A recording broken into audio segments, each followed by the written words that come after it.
Hello everyone. तो I welcome you all on my channel Teevra. तो आज हम बहुत इंपॉर्टेंट टॉपिक स्टार्ट करने वाले हैं, जिसमें मैं आपको सिखाऊंगा कि एम्पिरिकल फार्मूला कैसे निकालते हैं और एम्पिरिकल फार्मूला के साथ साथ एवरेज मोलर मास क्या होता है। तो पहले तो मैं बताऊंगा एवरेज मोलर मास क्या होता है, क्योंकि अगर एक गैस है तो उसका मोलर मास आपको पता होती है, but in case there are more than one gases then how will you determine their molar mass, right. तो अब हम मूव करते हैं। तो मैंने लास्ट टाइम आपको क्या सिखा दिया था, मैं बता देता हूँ। PV is equal to nRT apply करना सिखा दिया था और मैंने मोल निकालने सिखा दिए थे। पिछली क्लास में मैंने आपको प्रेशर के बारे में बताया था, वॉल्यूम, आर की वैल्यूज, टेम्परेचर, इनकी यूनिट कन्वर्जन। तो यहीं पर कुछ चीजें मुझे और आपको बतानी है, फिर हम एवरेज मोलर मास की तरफ भागेंगे। तो डेंसिटी ऑफ गैस क्या होती है? तो देखिए डेंसिटी क्या होता है, बड़ा ही सिंपल है, वेट बाय वॉल्यूम। तो गैस का फॉर्मूला क्या होता है, PV is equal to nRT. तो एन को मैं क्या लिख सकता हूँ, W by V, sorry, W by M, molar mass, R T. तो यहाँ P M is equal to W by V लिख देता हूँ, आर टी। हो गया काम। तो वेट बाय वॉल्यूम को डेंसिटी बोलते हैं, डेंसिटी क्या होगी, P M by R T. अब देखिए इस डेंसिटी की ना यूनिट्स का बहुत ख्याल रखना होता है। इसकी यूनिट ग्राम पर लीटर में आएंगी। अगर आप आर की वैल्यू लेते हो 0.0821, टेम्परेचर तो हमेशा केल्विन में ही लिया जाता है, मैंने आपको लास्ट टाइम बताया था। मोलर मास को आप ग्राम पर मोल में लीजिए और प्रेशर को आप एटीएम में लीजिए। ये ध्यान रखना, ये बहुत इंपॉर्टेंट पॉइंट है और अक्सर बच्चों को यूनिट में प्रॉब्लम हो जाती है। कई बार तो क्या होता है कि पेपर के अंदर जो यूनिट आती है, पेपर के अंदर जो यूनिट आती है वो डेंसिटी को दे देंगे 1 ग्राम पर ml, लेकिन ये ग्राम पर लीटर है, ध्यान रखना। तो it will be equivalent to 1000 gram per litre. तो ये कन्वर्जन में गलती नहीं करनी है, ये आपको ध्यान रखना है। इसकी यूनिट भी आपको पता है, एटीएम लीटर और मोल इनवर्स केल्विन इनवर्स। तो यूनिट्स का ध्यान रखना, अगर आपने कुछ और यूनिट ले ली तो फिर अकॉर्डिंगली मोल डेंसिटी भी चेंज हो जाएगी। ऐसा यूनिट से ले ली तो फिर आपको मास को किलोग्राम में करना पड़ेगा, तो बार बार उतनी चीजें याद करने से बेहतर है आप लोग इस चीज को दिमाग में रखें, राइट। रिलेटिव डेंसिटी क्या होती है ये भी मैं बता देता हूँ। देखिए रिलेटिव डेंसिटी सॉलिड के लिए भी हो सकती है, लिक्विड के लिए भी हो सकती है, डेंसिटी गैस के लिए भी हो सकती है।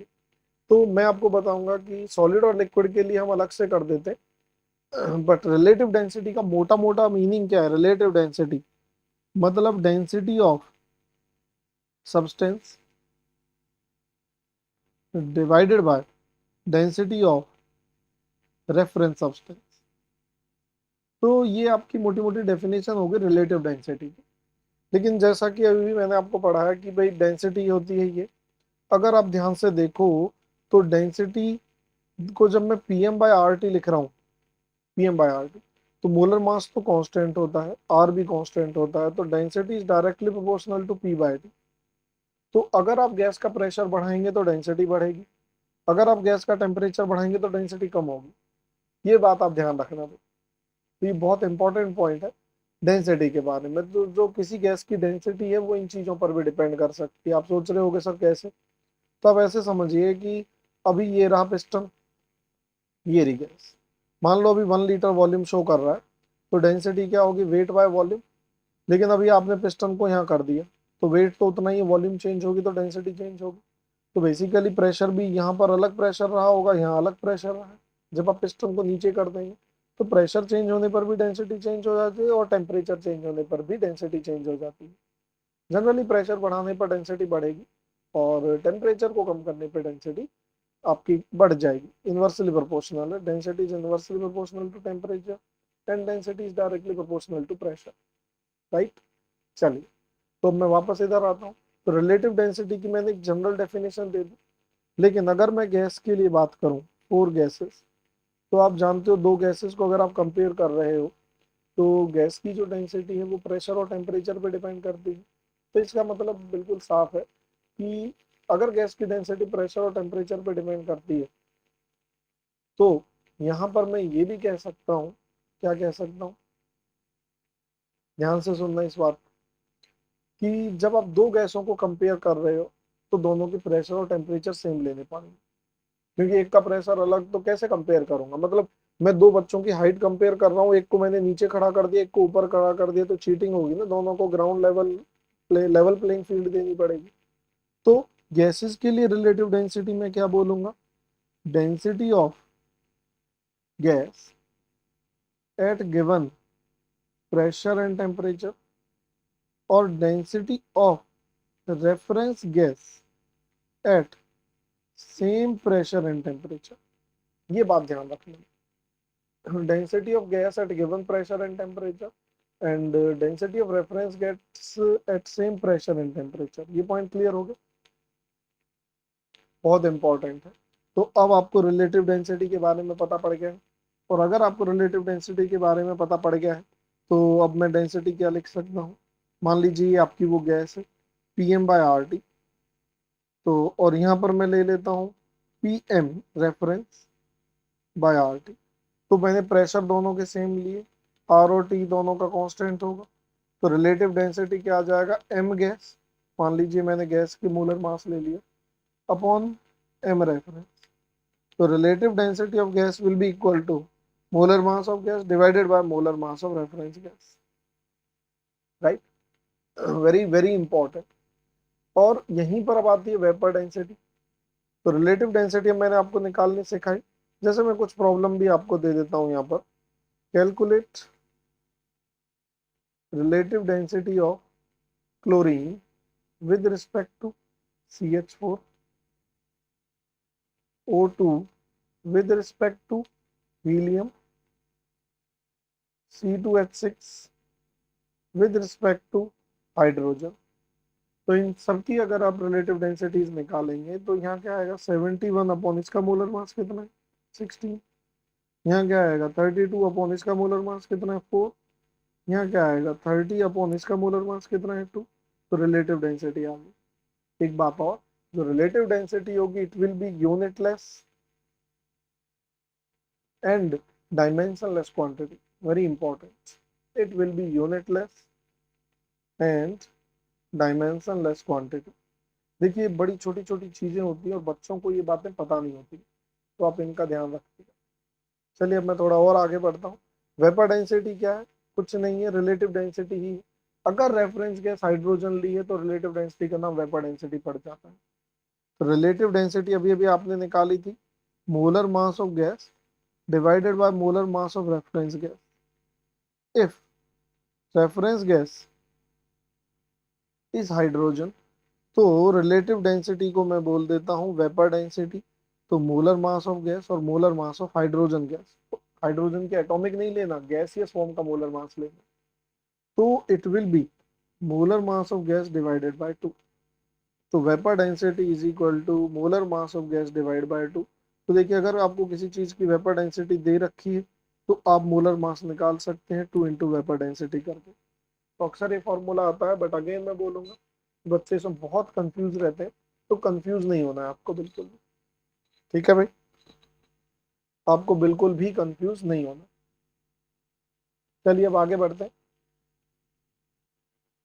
तो नेक्स्ट पॉइंट है हमारा स्पेसिफिक ग्रेविटी। तो ये क्या है, पहले तो मैं आपको बता देता हूं कि आपको हमेशा ही वाटर की डेंसिटी याद रहनी चाहिए। Density of water, it is 1 ग्राम/ml या फिर 1000 किलोग्राम/मीटर। ये दी नहीं जाएगी, आपको याद रखनी है।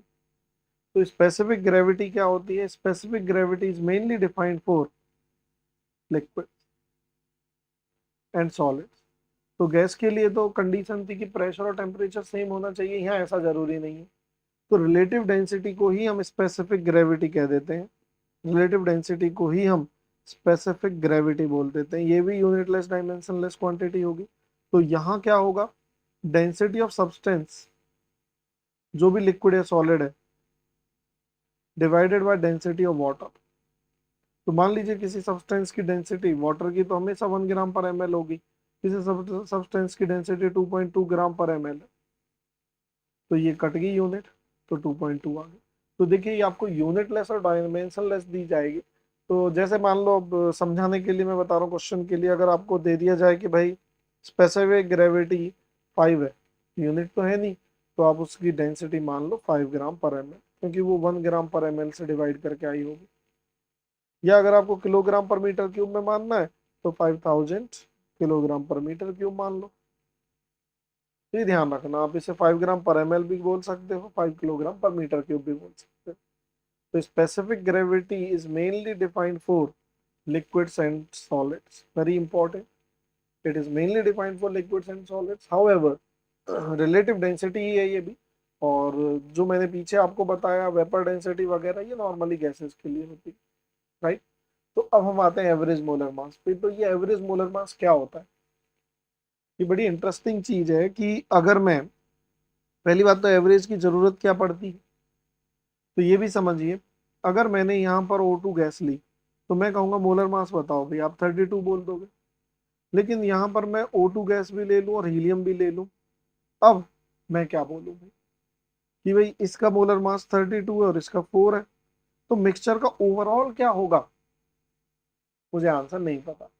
तो जहां एक से ज्यादा गैसें हो जाए या एक से ज्यादा कोई भी सब्सटेंस हो जाए, तो वहां एवरेज मोलर मास अगर मुझे निकालना है, तो मैं कैसे निकालूं? तो देखिए बिल्कुल सिंपल है। तो पहले तो आपको यही पता पड़नी चाहिए कि एवरेज मोलर मास कहाँ निकाला जाता है।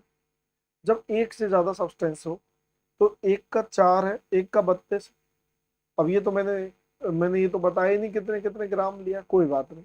बट आंसर जो आएगा वो 4 और 32 के बीच आएगा।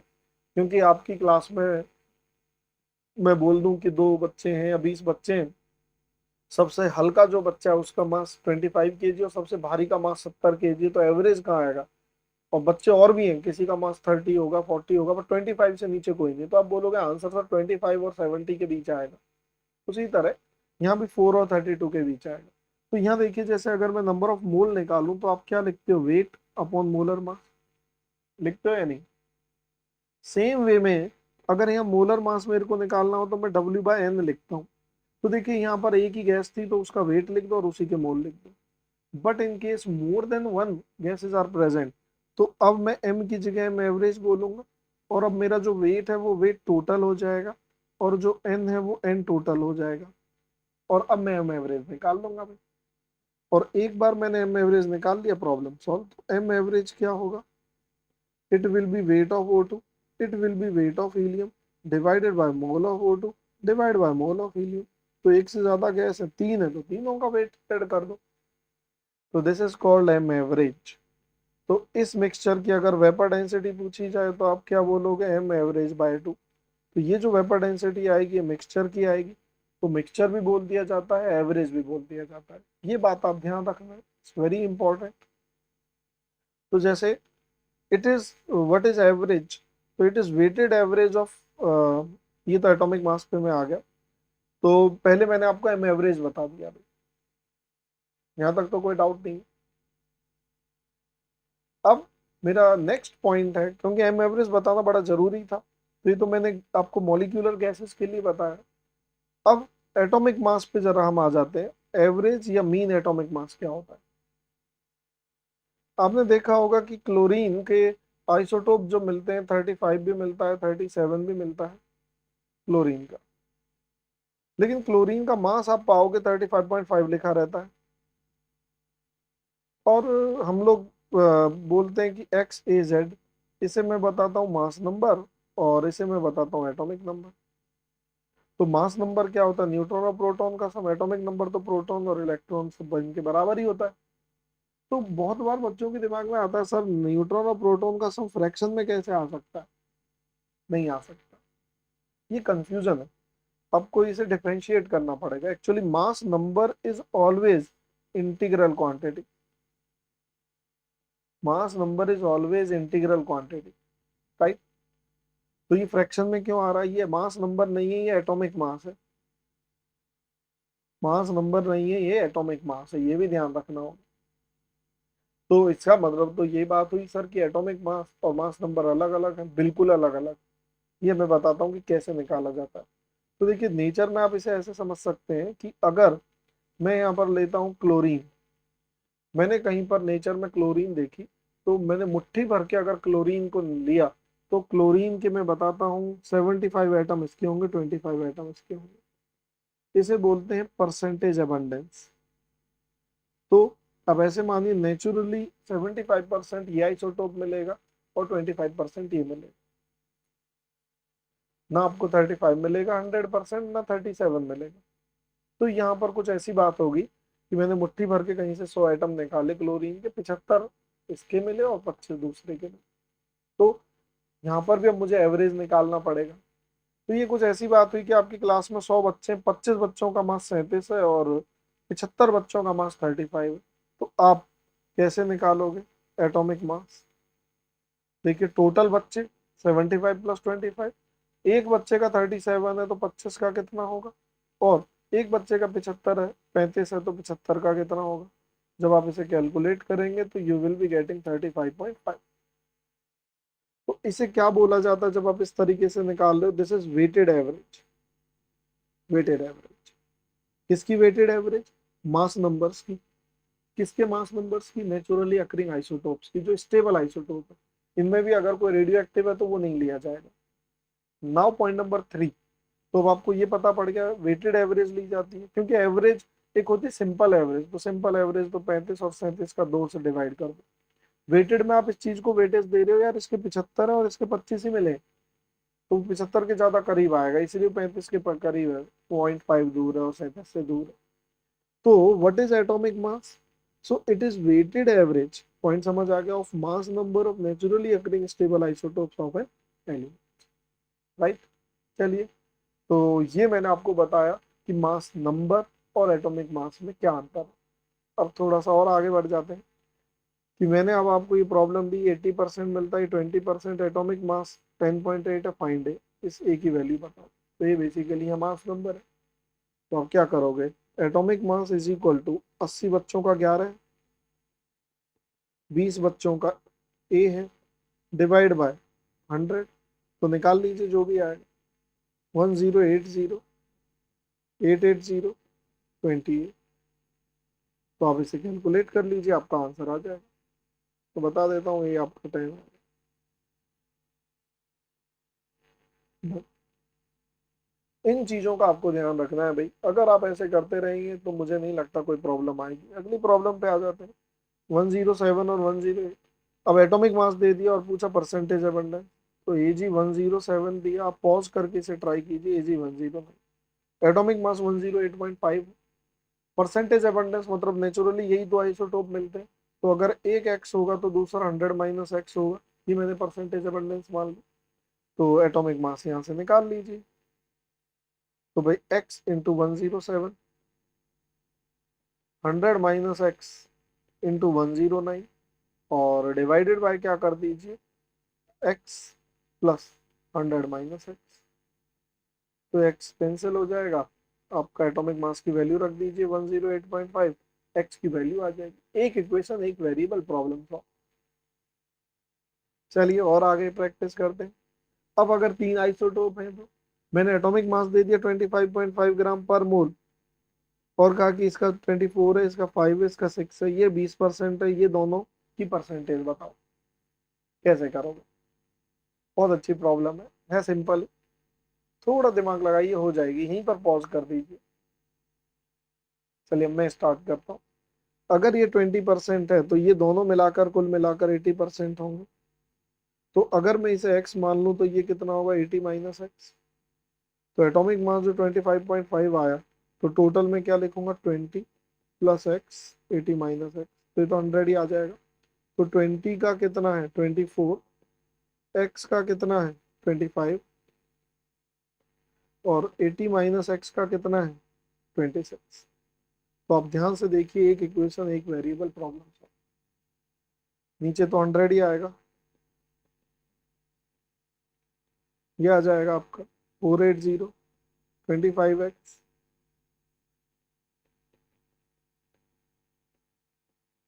Just calculate. तो इस तरीके से आप एटॉमिक मास निकालते हो। एवरेज मोलर मास मैंने बताया, एम एवरेज मैंने इससे पहले ही बता दिया था। एम एवरेज क्या होगा, weight total upon n total. Weight total upon n total. अभी मान लीजिए मैंने आपको यहाँ पर दे दिया कि आपके पास ऑक्सीजन है, हीलियम है और हाइड्रोजन है। ये 16 ग्राम है, ये 8 ग्राम है, ये आपकी मान लो 40 ग्राम है, और ये 8 है भाई, ध्यान रखना। तो अब आप इसका एम एवरेज कैसे निकालेंगे? How will you calculate M average? M average का तरीका तो वही, weight total upon n total. तो वेट टोटल क्या होगा, weight of oxygen, weight of helium, weight of hydrogen divide by mole of oxygen, mole of helium, mole of hydrogen. तो अब इनके मोल भी निकाल लो भाई सबके। जब आप इसके मोल निकालोगे तो 2 आएंगे, इसके निकालोगे तो 20 आएंगे, और इसके निकालोगे तो 0.5 आएंगे। तो वेट आपको दे ही रखा है 16, 8 और 40, तो एम एवरेज आ जाएगा। तो this is the way how you can determine average molar मास। चलिए, इसके ऊपर जो प्रॉब्लम आती है, कुछ स्पेशल टाइप की प्रॉब्लम आती है, तो क्या हो सकता है भाई एवरेज मोलर मास की। चलिए मैं पहले आपको थोड़ी सी प्रैक्टिस करा देता हूँ इसकी, कैसी कैसी प्रॉब्लम आ सकती है। केस 1, क्वेश्चन में ये होगा कि मास परसेंटेज गिवन हो। कैसे, सीधा एक क्वेश्चन ले लेता हूँ। मान लीजिए O2 है, CH4 है और हीलियम है। मैंने दे दिया कि ये इनकी मास परसेंटेज O2 की 40% है, इसकी 20% है, और इसकी भी 40% है, और कहा कि इसका एम एवरेज बताओ। तो how will you determine the average molar mass. तो तरीका वही होगा, M average will be weight total upon n total. तो जो मास परसेंटेज आपको गिवन है 40%, तो आप ये मान लो टोटल मिक्सचर का मास कितना, 100। Problem solve. तो वेट टोटल आप क्या लिखोगे, WO2, WCH4, और क्या लिखोगे, W helium, divide by mole of O2, mole of CH4 and mole of helium. तो जो मास परसेंटेज दी है उसी को मास मान लो, 40, 20, 40। तो यहाँ 40/32, इसके कितने होंगे, 20/16, इसके कितने होंगे, 40/4। ये आ गया भैया एम एवरेज। तो ऐसे आपको प्रॉब्लम दी जा सकती है। तो जब भी मास परसेंटेज दी जाए, तो जो भी परसेंटेज दी है आप उसे कर लीजिए। अब एक और केस हो सकता है, और वो केस कौन सा है जरा वो देखिए। उस केस के बारे में अगर मैं आपको बताऊं, तो हो सकता है आपको मोल परसेंटेज दे दी जाए, मोल परसेंटेज। दोबारा ले लेता हूँ, O2 हो गया, H2 हो गया और हीलियम हो गया। अब मैंने कहा मोल परसेंटेज गिवन है, O2 की 20% है, ये 40% है, ये भी 40% है। तो मोल परसेंटेज गिवन है, नाउ कैलकुलेट एम एवरेज। तो अगेन आपको तो एक ही तरीका रट लेना, W total upon N total. तो जैसे ही आप ये बोलेंगे आपका काम हो जाएगा। तो अब ये मान लीजिए टोटल 100 मोल है, O2 के कितने हैं, 20 मोल, हाइड्रोजन के कितने, 40 मोल, और हीलियम के कितने, 40 मोल। तो यहाँ आप लिखेंगे wait of O2, weight of H2, wait of helium, mole of O2, mole of H2 and mole of helium. तो ये कितना कितना होगा, 20, 40 एंड 40। तो वेट ऑफ O2 क्या होगा बताना जरा, वेट ऑफ O2। तो अगर मैं इसके 20 मोल मान रहा हूँ, तो 20 × 32। अगर मैं इसके 40 मान रहा हूँ, 40 × 2। अगर मैं इसके भी 40 मान रहा हूँ, 40 × 4। आ गया एम एवरेज। इन चीजों का आपको ध्यान रखना है भाई। तो अगर मोल परसेंटेज गिवन हो तो भी आप निकाल सकते हैं, मास परसेंटेज दुनिया में और कोई तरीका ही नहीं है। आपको कंफ्यूज करने के लिए एक गड़बड़ कर दी जाती है, वो गड़बड़ से भी मैं आपको आगाह कर देता हूँ। नोट, अगर वॉल्यूम परसेंटेज दे दी जाए या प्रेशर परसेंटेज दे दी जाए, then consider it as mole percent और सॉल्व कर लो। क्यों, ये भी बता देता हूँ। देखिए पीवी इज इक्वल टू क्या होता है, एनआरटी। ये तो कांस्टेंट है। तो अगर कांस्टेंट वॉल्यूम पे देखोगे तो पीवी डायरेक्टली प्रोपोर्शनल टू मोल है और एन भी डायरेक्टली प्रोपोर्शनल टू मोल है। यहाँ पर आपको पी कांस्टेंट लेना पड़ेगा या वी, तो वो अंडरस्टूड है जब वो इस तरीके से देगा। तो ये मत सोचना है अरे सर ने तो हमें मोल ही बताया था, कि मास और मोल दे रखा हो या तो प्रेशर परसेंटेज दे दिया, अब क्या करो। नहीं, उसे मोल मानो और खत्म करो। जैसे अगर मैंने आपको दे दिया भाई एयर, एयर में मैंने दे दिया O2 और नाइट्रोजन है, और मैंने यहाँ लिख दिया वॉल्यूम परसेंट, O2 की 20 और नाइट्रोजन की 80%। और आपसे कहा कि मुझे तो आप एयर का बताइए, ये ना आपको याद भी रखना है एयर का मोलर मास। तो देखिए वैसे तो अगर मैं पूछूं आपका आंसर, प्रोबेबल आंसर कहाँ से कहाँ होगा, तो इसका 28 होता है और इसका 32। तो आप जानते हो आपका आंसर 28 और 32 के बीच में आना चाहिए। 28 और किसके बीच में आना चाहिए, 32 के बीच में आना चाहिए। बट अपना तरीका वही रखो, वॉल्यूम परसेंटेज दिया है, इसे क्या मानो, मोल परसेंट। अपने मन में 20 मोल इसके, 80 मोल इसके, तो एम एवरेज क्या होगा, weight total upon n total, 20 plus 80। तो weight of O2 and weight of N2, तो O2 का वेट कितना होगा, 32 इंटू 20, 80 इंटू 28 डिवाइड बाय 100। जब आप इसे कैलकुलेट करेंगे तो एम एवरेज आएगा 28.8। मैंने बोला भी था 28 और 32 के बीच ही आना चाहिए, आ गया भाई। अगर कुछ गलती की है कैलकुलेशन में तो इससे बाहर हो जाएगा, आपको वो गलती भी पता पड़ जाएगी।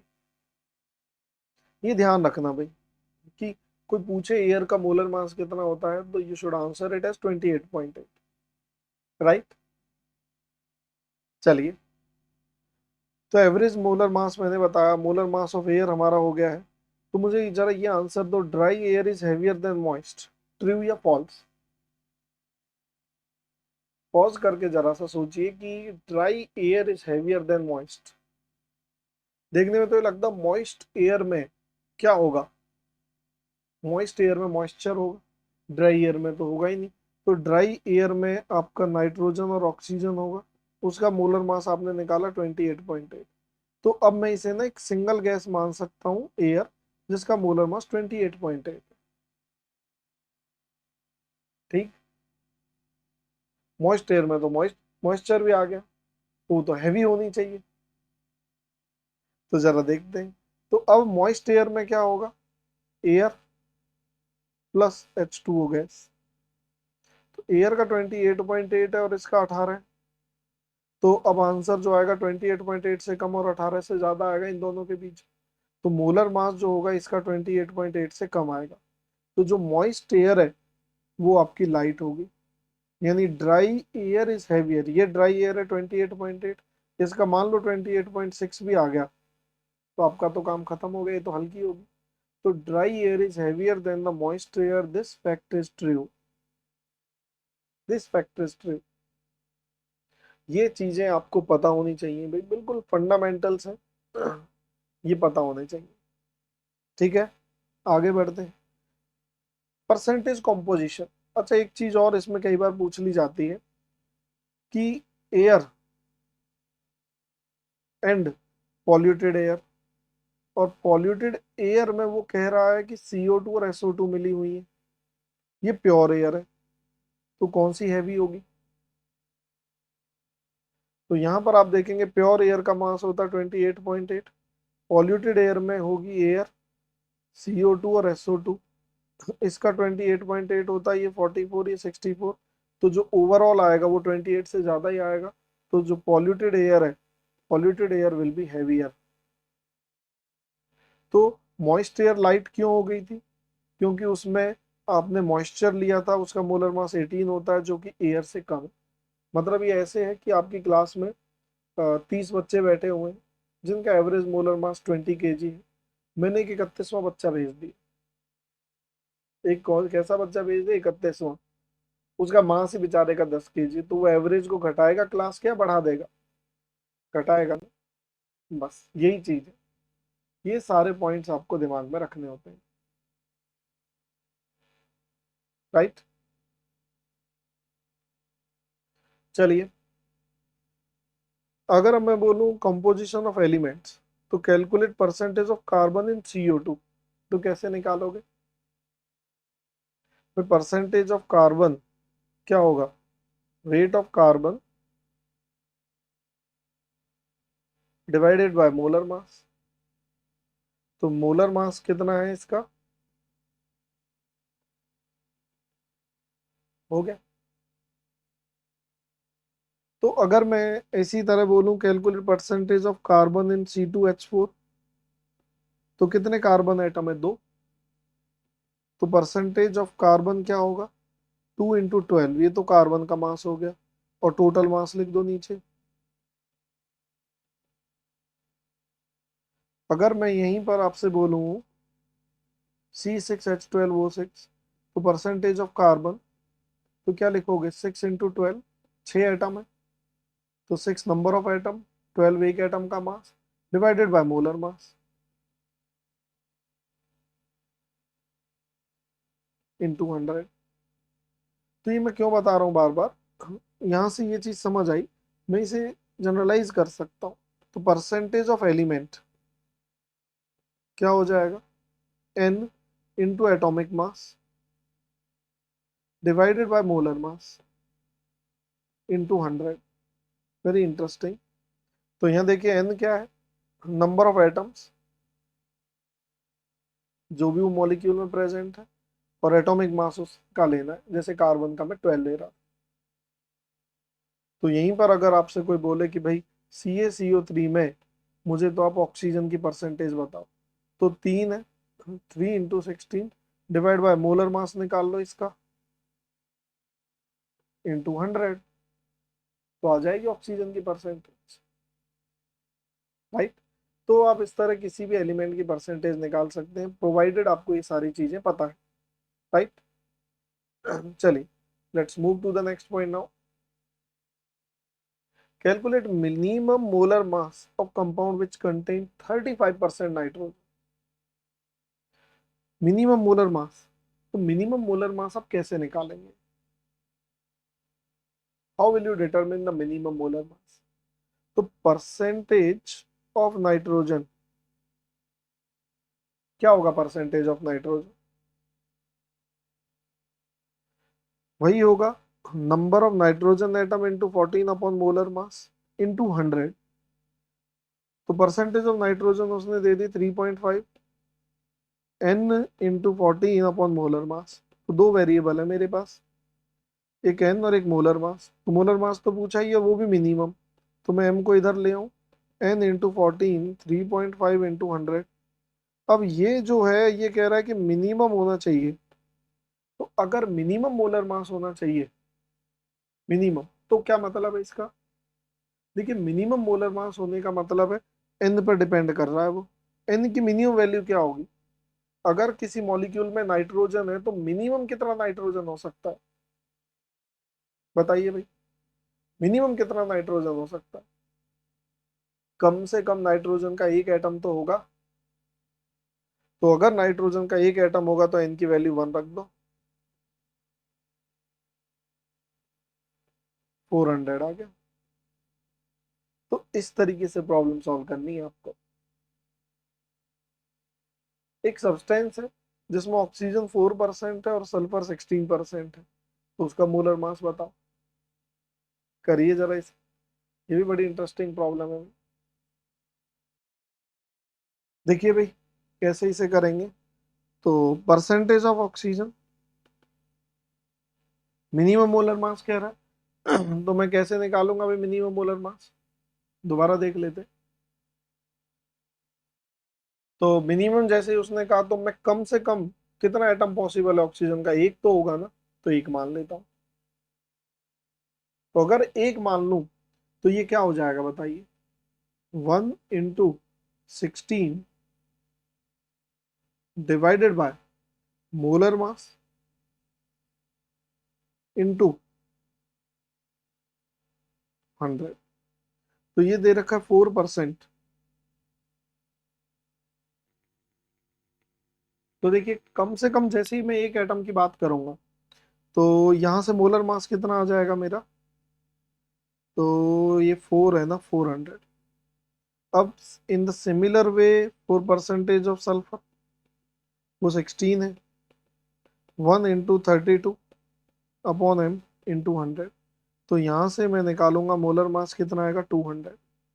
तो देखिए अब ये तो दो मोलर मास हो गए यार, कंपाउंड तो एक ही है ना, उस कंपाउंड में ABC होगा, ऑक्सीजन का एक लिया, सल्फर का एक लिया। तो ये बता रहा है कि अगर आप, क्या बता रहा है कि अगर आप सल्फर ले रहे हैं भाई, सल्फर, तो सल्फर लेने का क्या मतलब है कि सल्फर का 200 अगर उसका मोलर मास है तो सल्फर का एक है, और ऑक्सीजन का अगर एक एटम भी उसे रखना है तो उसका मोलर मास कम से कम 400 होना चाहिए। तो आंसर 200 होगा या 400?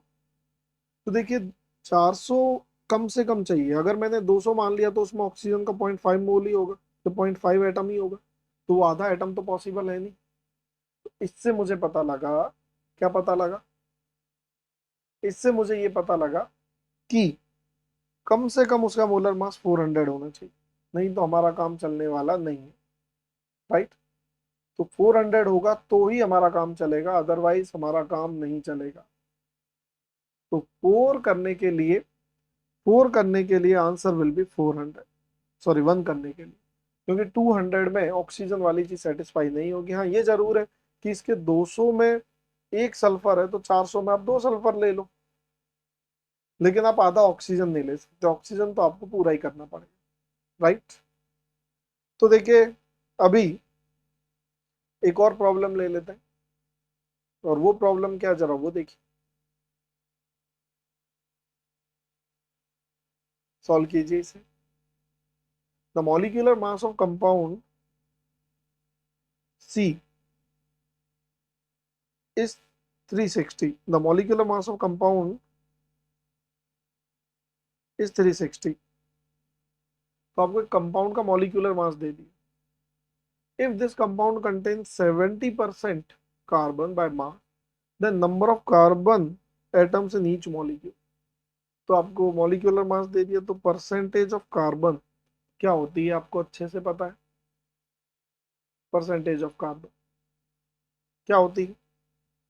वो होती है number of atoms n into 12 upon molar mass into 100।